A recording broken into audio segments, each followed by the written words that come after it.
Hi everyone, welcome to my channel. मैं हूं शिवानी, लेकर आ गई हूं आप लोगों के लिए एक और पीरियड टिप्स की वीडियो। पीरियड्स पे मेरी काफ़ी सारी पहले वीडियोस हैं और आपने वो नहीं देखी हैं तो मैं आपको बोलूँगी ज़रूर उन्हें देखिए। आपको बहुत कुछ जानने को और समझने को मिलेगा उन वीडियोज़ में। पीरियड गाइड के नाम से मेरी पूरी प्लेलिस्ट है, वहाँ पर आपको वो ईजिली मिल जाएंगी। इस वीडियो के एंड स्क्रीन पर मैं उस पूरी प्लेलिस्ट का लिंक आपको प्रोवाइड कर दूँगी। आज हम बात करने वाले हैं कि पीरियड्स में क्या नॉर्मल है और क्या नॉर्मल नहीं है। काफ़ी बार मेरे पास कमेंट सेक्शन में अलग अलग सिचुएशन लेके आप लोग मुझसे सवाल पूछते हो कि मैम क्या ये चीज़ नॉर्मल है, पीरियड्स को लेके क्या ये नॉर्मल है। तो मैंने सोचा क्यों ना इस पर एक पूरी वीडियो ही बना दी जाए और आपके सारी पूछी गई क्वेरीज का मैं एक बार में आपको आंसर दे दूँ। तो आइए फटाफट वीडियो को शुरू करते हैं। पसंद आए तो क्या करना है, लाइक ज़रूर करना है, जो कि आप भूल जाते हो। लाइक इस वीडियो को ज़रूर करो। जितने भी आपके कांटेक्ट में दूसरी लड़कियां हैं उनके साथ इस वीडियो को शेयर ज़रूर करो, बिकॉज शेयरिंग इज़ केयरिंग। और अगर किसी और के साथ भी ये प्रॉब्लम होगी या फिर नॉर्मल अवेयरनेस के लिए भी आप इस वीडियो को शेयर कर सकते हो। सब्सक्राइब ज़रूर कर लेना मेरे चैनल को ताकि आप मेरी और भी वीडियोज़ देख पाओ। आइए शुरू करते हैं, लेट्स गेट स्टार्टेड।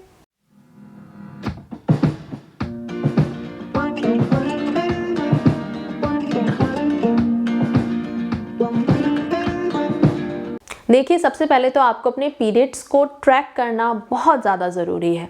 जैसे कि हम अपने ब्लड प्रेशर को ट्रैक करते हैं, अपने शुगर लेवल को ट्रैक करते हैं, और ज़रा सा भी ये ऊपर नीचे हुआ तो क्या होता है, प्रॉब्लम होती है ना हमारी बॉडी में। वैसे ही हमारे पीरियड्स को ट्रैक करना और वो सही चल रहे हैं या नहीं उसका भी ध्यान रखना बहुत ज़रूरी है, क्योंकि अगर पीरियड्स ऊपर नीचे होते हैं तो मतलब कोई ना कोई प्रॉब्लम तो है। पहली चीज़ आपको क्या ध्यान रखनी है कि आपके पीरियड्स जो हैं वो रेगुलर आ रहे हैं या नहीं, हर महीने आ रहे हैं या नहीं। देखो, अगर आपके पीरियड्स अभी अभी आना शुरू हुए हैं, आप टीनेज में हो, और अमूमन सारी लड़कियों को 15 साल की उम्र तक पीरियड्स आ जाते हैं, तो अगर पहला तो आपको 15 साल की उम्र तक पीरियड नहीं आए हैं तो ये नॉर्मल नहीं है। आप उसके लिए डॉक्टर के पास जाके अपना चेकअप कराओ। तो पहला तो आपको ये ध्यान रखना है कि 15 साल की उम्र तक आपके पीरियड जो हैं वो आ जाएं। दूसरा, शुरुआत अगर आपकी पीरियड्स की है पहले 1, 1.5, 2 साल में आपके पीरियड्स थोड़े ऊपर नीचे हो सकते हैं। लाइक एक महीने आए, दूसरे महीने नहीं आए, फिर तीसरे महीने आए, कभी कम ब्लीडिंग हुई, कभी ज़्यादा हुई, क्योंकि 1, 1.5, 2 साल लग सकते हैं आपकी पीरियड साइकिल को नॉर्मल होने में। तो ये ठीक है, ओके है। लेकिन उसके बाद में जब आपके पीरियड्स रेगुलर आना शुरू हो जाएं, उसके बाद में अगर कभी आप ऐसा नोटिस करो कि मेरे पीरियड्स आए ही नहीं हैं, पूरा महीना आपका स्किप हो गया है, जैसे कि एक पीरियड्स की साइकिल और दूसरे पीरियड की साइकिल आप नोटिस करो। इस महीने आपका पीरियड्स का जो पहला दिन था, जो पहली डेट थी, उसे नोट करो, और अगले महीने जब आपके पीरियड्स आए उसकी डेट को नोटिस करो। उन दोनों के बीच में जो गैप होना चाहिए वो 21 से 45 दिन का हो सकता है। लाइक इस महीने के जो पीरियड्स जिस दिन पहले दिन आए और अगले महीने के जिस दिन पहले दिन आए, उन दोनों के बीच का जो डिफरेंस है उसे आपको काउंट करना है। इससे आपको पता चलेगा कि आपके पीरियड्स की साइकिल क्या है, कितना गैप है आपकी दोनों साइकिल में। ये आपको हर महीने करना होता है ताकि आप एक बेसिक आइडिया लगा सको कि आपकी पीरियड्स की साइकिल जो है वो कैसे चल रही है। आपको अपने पीरियड्स की डेट याद होनी चाहिए, दोनों साइकिल्स के बीच आपके कितना गैप है वो आपको पता होना चाहिए। अगर ये जो गैप है वो 21 से 45 दिन का है तो ये नॉर्मल है। 21 दिनों के बाद आपके पीरियड्स आए, ये नॉर्मल है। 25 दिनों के बाद आए, ये भी नॉर्मल है। 28 से 30 दिन की परफेक्ट साइकिल कही जाती है, लेकिन हर किसी की ये फिक्स नहीं होती है, थोड़ा बहुत ऊपर नीचे चलता रहता है। और ये ऊपर नीचे कितना चलता रहता है, तो वो 21 से 45 दिन का चलता रहता है। अगर इससे ज़्यादा का गैप है, लाइक 45 दिन में भी अगर आपके पीरियड नहीं आए हैं, तब आपको चिंता करने की ज़रूरत है, ये नॉर्मल नहीं है। अगर आपके इतने जल्दी पीरियड आ जाएं कि 20 दिन से भी कम का गैप है दोनों साइकिल में, तो ये नॉर्मल नहीं है, तो आपको चिंता करने की ज़रूरत है। और दोनों ही केस में आप डॉक्टर के पास जाके उनसे कंसल्टेशन लीजिए। नेक्स्ट पॉइंट आता है कि आपके पीरियड्स के कितने दिन हैं, मतलब कितने दिन आपके पीरियड्स आते हैं, कितनी लंबी आपकी साइकिल चल रही है। 3 दिन से लेके 7 दिन तक की साइकिल नॉर्मल है। अगर आपके 3 दिन पीरियड आ रहे हैं, 4 दिन, 5 दिन आ रहे हैं, 5 दिन आइडल माना जाता है। लेकिन अगर उससे 1-2 दिन कम है, 3 दिन की है या 4 दिन की साइकिल है, तो ये नॉर्मल है।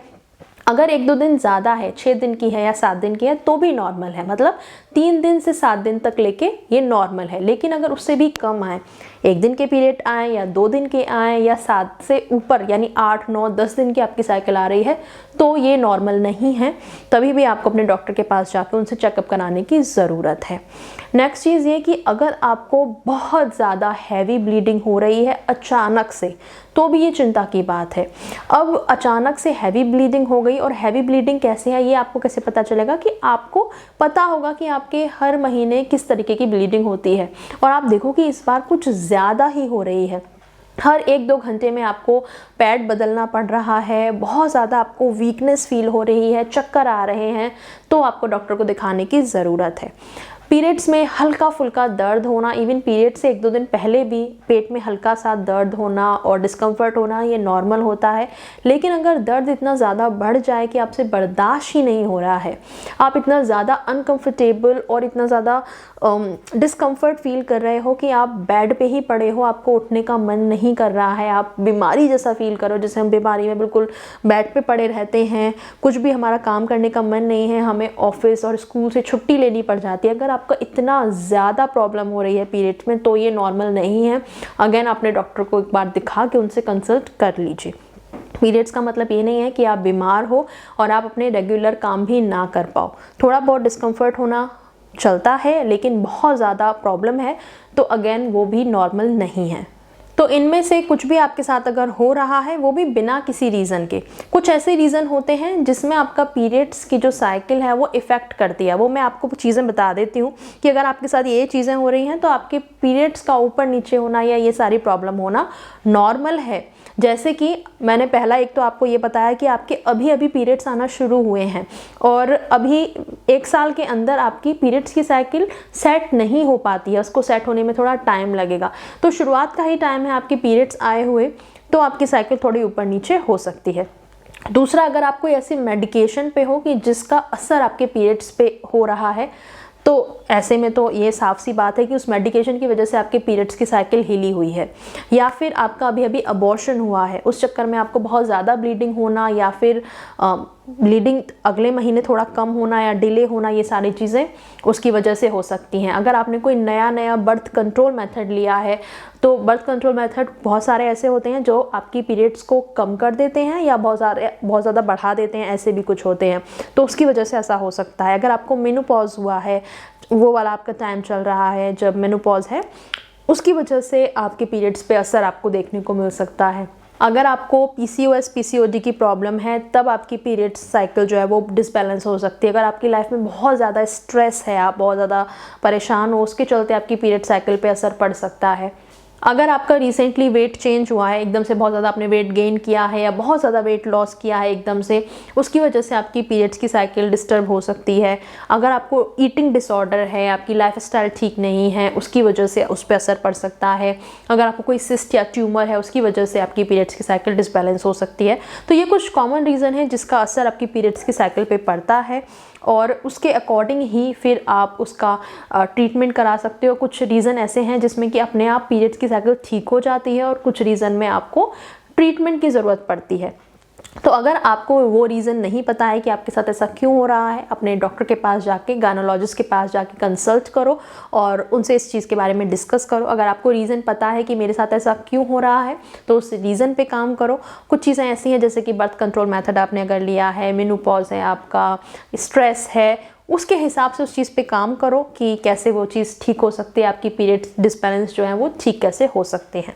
तो इसी नोट के साथ मैं वीडियो ख़त्म कर रही हूँ। आई होप आपको ये वीडियो पसंद आई हो, काम की लगी हो। अगर लगी हो तो लाइक करना मत भूलिएगा, शेयर करना और सब्सक्राइब करना भी मत भूलिएगा, जल्दी से कर लीजिए। मैं चलती हूँ, मिलूंगी आपसे अगले वीडियो में एक नए टॉपिक के साथ। तब तक के लिए बाय बाय, टेक केयर।